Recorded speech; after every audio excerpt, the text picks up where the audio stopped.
दोस्तों, आज हम बात करेंगे भारत के 4 धामों में से एक रामेश्वरम धाम की। भारत के तमिलनाडु राज्य में रामनाथपुरम जिले के रामेश्वरम में स्थित रामेश्वरम हिंदू धर्म के सबसे पवित्र स्थानों में से एक है। यह मंदिर भगवान शिव के 12 ज्योतिर्लिंग में से एक है और पूरी दुनिया में अपनी खास पहचान रखता है। हिंद महासागर और बंगाल की खाड़ी के बीच स्थित यह मंदिर धार्मिक आस्था, वास्तुकला और पौराणिक कथाओं का अद्भुत संगम है। यहाँ पहुँचने का सफ़र भी उतना ही रोमांचक है जितना कि इस मंदिर का महत्व है। आपको बता दें कि कंक्रीट के 145 खंभों पर टिका 100 साल पुराने पुल से ट्रेन के द्वारा पहले यहाँ इस मंदिर में पहुँचा जाता था, लेकिन अब नया पुल बन चुका है।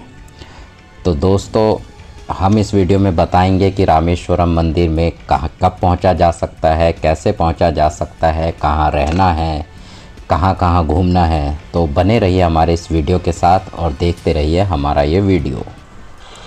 दोस्तों, रामेश्वरम दक्षिण में हिंदुओं के 4 प्रमुख तीर्थस्थल में से एक है। अन्य तीर्थस्थल पुरी पूर्व में है, द्वारका पश्चिम में और बद्रीनाथ उत्तर में है। मुख्य मंदिर में विश्वनाथ नायक और कृष्ण नायक की मूर्तियाँ प्रतिष्ठित है।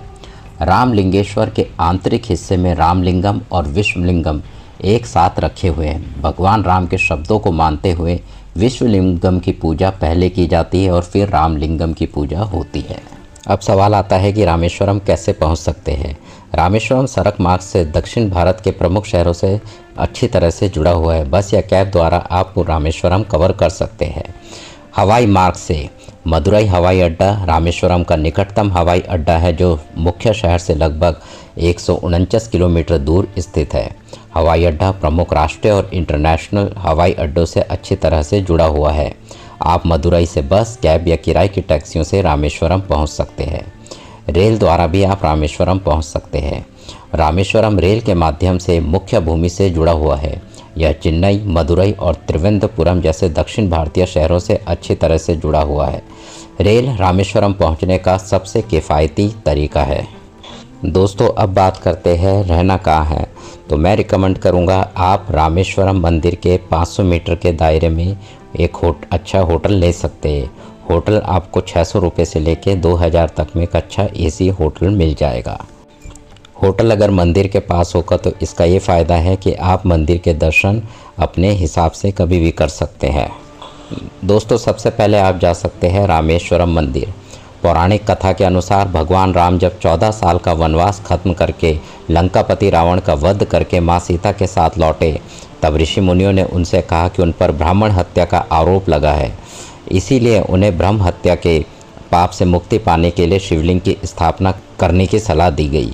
ऐसे में भगवान राम ने शिवलिंग लाने के लिए हनुमान जी को कैलाश पर्वत भेजा, लेकिन हनुमान जी को आने में देर हो गई।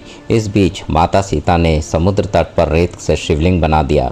बाद में हनुमान जी द्वारा लाए गए शिवलिंग को भी वहीं स्थापित किया। एक तरफ जहां माँ सीता द्वारा बनाए लिंग को रामलिंग और तो दूसरी तरफ हनुमान जी द्वारा लाए गए लिंग को विश्वलिंग कहा जाता है। उसके बाद भगवान राम ने रामेश्वरम के पास स्नान करके शिवलिंग की विधिवत पूजा की और अपने पापों से मुक्ति पाई। आपको बता दें, आज भी रामेश्वरम मंदिर में ये दोनों शिवलिंग विराजमान है। रामेश्वरम मंदिर करीब 1000 फुट लंबा और 650 फुट चौड़ा है। इसका प्रवेश द्वार 40 मीटर ऊंचा है। मंदिर की दीवारें और गलियारे द्रविड़ शैली और वास्तुकला का बेहतरीन उदाहरण हैं। बता दें कि इस मंदिर को बनाने के लिए पत्थरों को श्रीलंका से नाव के जरिए लाया गया था। रामेश्वरम मंदिर का गलियारा विश्व प्रसिद्ध है। यह उत्तर से दक्षिण 197 मीटर और पूर्व से पश्चिम 133 मीटर लंबा है। यहाँ 3 गलियारे हैं, जिनमें से एक गलियारा 12वीं सदी का माना जाता है।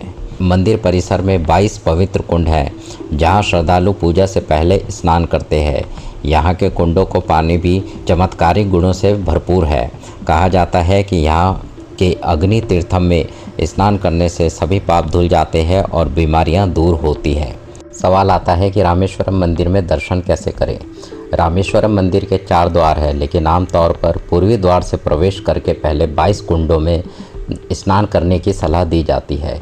इन कुंडों में स्नान करने से पापों से मुक्ति मिलती है, ऐसा माना जाता है। इसके लिए आपको टिकट लेनी होगी। कुंड स्नान के बाद चेंजिंग रूम में अपने कपड़े बदल सकते हैं। कुंड स्नान के बाद पूर्वी या पश्चिमी द्वार से मंदिर के मुख्य गर्भगृह में प्रवेश करें। मंदिर आमतौर पर सुबह 5 बजे से दोपहर 1 बजे तक और शाम 3 बजे से रात 9 बजे तक खुला रहता है। मंदिर परिसर में प्रवेश के लिए पारंपरिक और शालीन कपड़े पहनना अनिवार्य है। मंदिर के अंदर मोबाइल और कैमरे ले जाने की अनुमति नहीं है, इसीलिए उन्हें लॉकर में जमा करा दें और मंदिर के बाहर ही छोड़ दें। यदि आप कतार से बचना चाहते हैं तो वीआईपी टिकट खरीदकर जल्दी दर्शन कर सकते हैं। कई भक्त गंगोत्री या अन्य पवित्र स्थानों से गंगाजल लाकर यहाँ चढ़ाते हैं, जिसे शुभ माना जाता है। दोस्तों, रामेश्वरम में दर्शन करने के बाद नेक्स्ट आप यहाँ से जा सकते हैं 22 किलोमीटर आगे राम सेतु। राम सेतु, जिसे एडम ब्रिज के नाम से भी जाना जाता है, भारत और श्रीलंका के बीच चूना पत्थर की एक श्रृंखला है जो अपनी भूवैज्ञानिक संरचना और हिंदू महाकाव्य रामायण में इसके उल्लेख के कारण ऐतिहासिक रूप से महत्वपूर्ण है। रामायण के अनुसार इसका निर्माण भगवान राम की सेना ने लंका पहुंचने और अपनी पत्नी सीता को बचाने के लिए किया था। भूवैज्ञानिक आंकड़े बताते हैं कि यह कभी भारत और श्रीलंका को जोड़ने वाला एक भूमि पुल था। यहाँ से आप जा सकते हैं धनुषकोडी। धनुषकोडी भारत और श्रीलंका के बीच केवल एकमात्र भूमि सीमा है जो दुनिया की सबसे छोटी सीमाओं में से एक है, जिसकी लंबाई केवल 50 गज है और यह पालक खाड़ी में एक रेत के टीले पर स्थित है। मद्रास सरकार ने तूफान के बाद इस शहर को भूतिया शहर घोषित कर दिया और यहाँ रहने के लिए अयोग्य मान लिया। अब यहाँ एक छोटा सा मछुआरों का समुदाय निवास करता है। यहाँ से आप जा सकते हैं कोथाराम स्वामी टेम्पल। हिंद महासागर से घिरा कोथाराम स्वामी मंदिर रामेश्वरम द्वीप के सबसे दक्षिणी सिरे पर स्थित है। यह मंदिर भगवान राम द्वारा अपनी पत्नी देवी सीता को बचाने के लिए राक्षस राजा रावण के राज्य की ओर की गई कठिन तीर्थ यात्रा को समर्पित है। आप कोथांदर स्वामी मंदिर में सुबह 6 बजे से शाम 7 बजे के बीच आ सकते हैं। दोस्तों, माता सीता के दर्शन करने के बाद नेक्स्ट जा सकते हैं आप अब्दुल कलाम हाउस। पूर्व राष्ट्रपति, प्रसिद्ध वैज्ञानिक और राष्ट्रीय नायक डॉक्टर एपीजे अब्दुल कलाम का जन्म स्थान रामेश्वरम शहर में अन्वेषण का स्थान है। कई पर्यटक उनकी विनम्र शुरुआत के लिए उनके पुराने घर की यात्रा करते हैं और उनकी याद में उन्हें श्रद्धांजलि अर्पित करते हैं। कलाम हाउस में जाने के लिए आपको 5 रुपये का प्रवेश शुल्क देना होगा और यह हफ्ते के 6 दिन खुला रहता है, सुबह 8 बजे से लेकर शाम 7 बजे तक। ये सब घूमने में आपको शाम हो जाएगी। शाम को एक बार फिर आप रामेश्वरम मंदिर के दर्शन कर सकते हैं। रात को लाइटों से जगमगाता ये मंदिर एक अलग ही आँखों को सुकून देता है। नेक्स्ट डे आप जा सकते हैं आर्यामन बीच। रामेश्वरम शहर से 21 किलोमीटर की दूरी पर स्थित यह बीच सुबह 6 बजे से लेकर शाम 6 बजे तक खुला रहता है। यहाँ पर आप विभिन्न प्रकार की वाटर एक्टिविटीज़ और बोटिंग का आनंद ले सकते हैं। बोटिंग शुल्क यहाँ पर है 60 रुपीज़ पर पर्सन। तो यहाँ बोटिंग का आनंद लेने के बाद यहाँ से नेक्स्ट आप जा सकते हैं राम तीर्थम। राम तीर्थम में भगवान राम के पदचिह्न एक चक्र पर रखे हुए हैं। यह चक्र रामेश्वरम के सबसे ऊंचे बिंदु पर स्थापित है। यह स्थल रामेश्वरम शहर से लगभग 5 किलोमीटर की दूरी पर स्थित है। यहाँ से नेक्स्ट जा सकते हैं लक्ष्मण तीर्थम।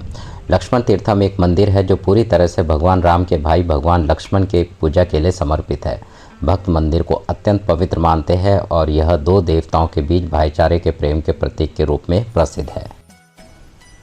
लक्ष्मण जी के मंदिर के बाद नेक्स्ट आप जा सकते हैं पंचमुखी हनुमान मंदिर। शहर के सबसे प्रसिद्ध मंदिरों में से एक पंचमुखी 5 मुखी के रूप में अनुवादित हनुमान मंदिर रामेश्वरम में एक पर्यटक पसंदीदा स्थल है। मंदिर श्री रामनाथ स्वामी मंदिर से 2 किलोमीटर दूर है। आप सप्ताह के किसी भी दिन सुबह 6 बजे से शाम 7 बजे के बीच मंदिर के दर्शन कर सकते हैं। भगवान हनुमान के दर्शन करने के बाद आप जा सकते हैं नटराज मंदिर। नटराज मंदिर भगवान शिव को समर्पित वह मंदिर है जहां भगवान शिव नटराज के रूप में पूजे जाते हैं। यह भारत की एक सीधी रेखा पर बने शिव मंदिरों में से एक है। दोस्तों, यहाँ से नेक्स्ट जा सकते हैं doctor APJ Abdul Kalam memorial. इसका उद्घाटन 2017 में हुआ था। इस स्मारक में उनकी तस्वीरें, पेंटिंग, मिसाइलों के मॉडल और उनके जीवन से जुड़ी कई बातों को दर्शाया गया है। यह राष्ट्र एकता और भारतीय संस्कृति का प्रतीक है क्योंकि इसमें पूरे भारत में लाई गई सामग्री का उपयोग किया गया है। दोस्तों, यहाँ से जा सकते हैं फिर पंबन ब्रिज। पंबन ब्रिज दक्षिण भारत का सबसे लंबा पुल है जो समुद्र के पार रेल और मोटर परिवहन की अनुमति देता है। आप किसी भी समय स्थानीय परिवहन द्वारा सड़क मार्ग से पुल तक पहुंच सकते हैं, क्योंकि यह पूरे दिन प्रवेश के लिए खुला रहता है। दोस्तों, इसी के साथ रामेश्वरम का ये टूर कंप्लीट होता है। रामेश्वरम का ये टूर आपका 2 नाइट्स 3 डेज़ में कंप्लीट हो जाएगा। इतना सब कुछ आप आराम से 2 दिन में घूम सकते हैं। बात अगर खाने की करें तो यहाँ खाने नॉर्थ इंडियन खाना आपको मिलेगा। दिल्ली पंजाबी ढाबा है, कई तरह के नॉर्थ इंडियन ढाबे भी यहाँ उपलब्ध है। तो खाने की आपको किसी तरह की कोई प्रॉब्लम नहीं होगी। और पर प्लेट का हिसाब लेके चले तो 100 से 150 रुपये में आपको पर प्लेट मिल जाएगी। और बेस्ट टाइम की बात करें यहाँ घूमने की, तो ये घूमने का बेस्ट टाइम है नवंबर से अप्रैल, क्योंकि मई जून जुलाई यहाँ बहुत गर्म होते हैं। फिर अगस्त सितंबर मानसून आ जाता है, बरसातों में अच्छी खासी परेशानी हो सकती है। तो नवंबर से मार्च एक बेस्ट टाइम है यहाँ घूमने का। तो दोस्तों, अगर बजट की बात करें तो बजट आपका पर पर्सन का, इसमें हम ट्रेन प्लेन का टिकट छोड़ देते हैं, तो होटल और रहना खाना और घूमना आपका 4000 रुपीज़ पर पर्सन में हो जाएगा। तो दोस्तों, आपको हमारा ये वीडियो कैसा लगा हमें ज़रूर बताएं। हमारे इस वीडियो को लाइक कीजिए, शेयर कीजिए, हमारे चैनल को सब्सक्राइब भी कीजिए। हम और भी आपको इसी तरह के वीडियोस दिखाते रहेंगे। Thanks for watching.